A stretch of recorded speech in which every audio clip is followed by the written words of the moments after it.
This is section 48E320, the slurry seal here on US 84. Looking back to the south, you can see the thin overlay section we just reviewed.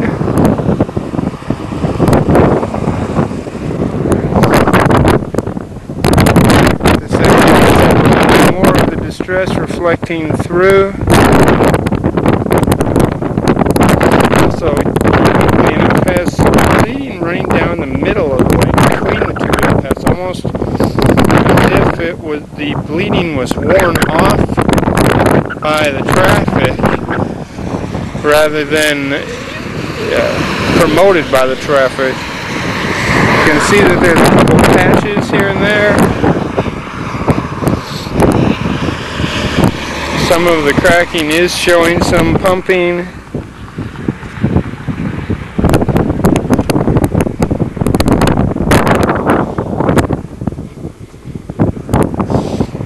In this section we do have some of the the longitudinal cracking starting to come through.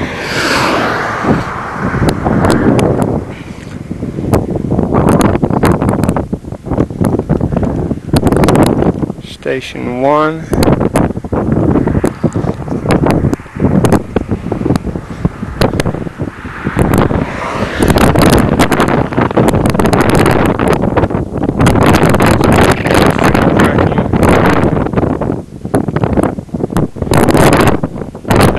Of significant problems to come. Appears to be the beginnings of some cracking. Another one of our patches. Station 2. It starts to fade off. In fact, if you look back, it really appears as though it died out at about station 1 plus 50.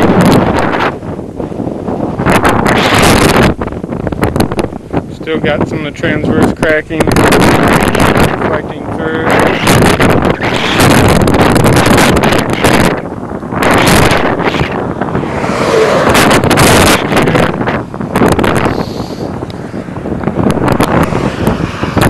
Quite a few little patches in place just to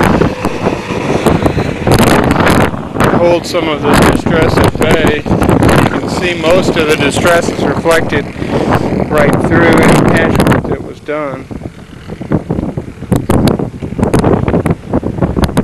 Station 3.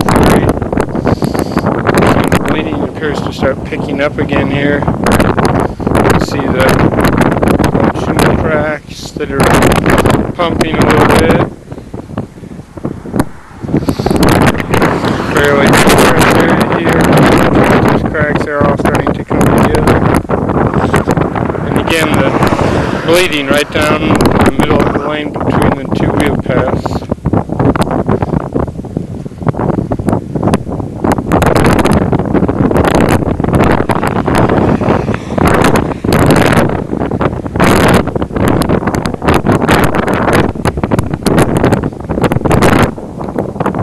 Station 4.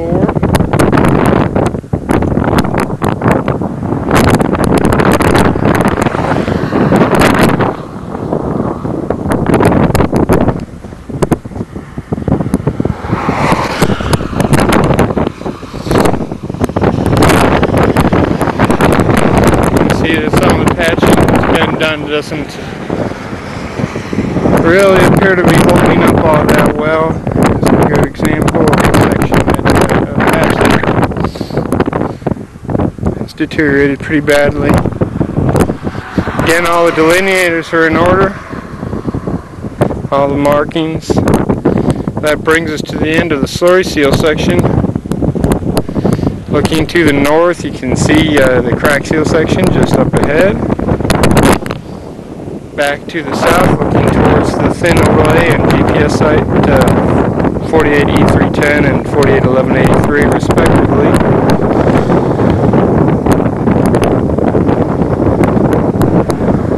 I should note some of these sections are rutted pretty severely. We noted ruts as big as 15 to 20 millimeters. I don't recall, it's hard for me to sort out which ones had which. I know that the thin overlay had some smaller, in less than 5 millimeters. millimeters, but the rest of them all had several fairly large rut measurements. With that, I'll conclude the video here for section 48E320, and we'll move on to the next test section.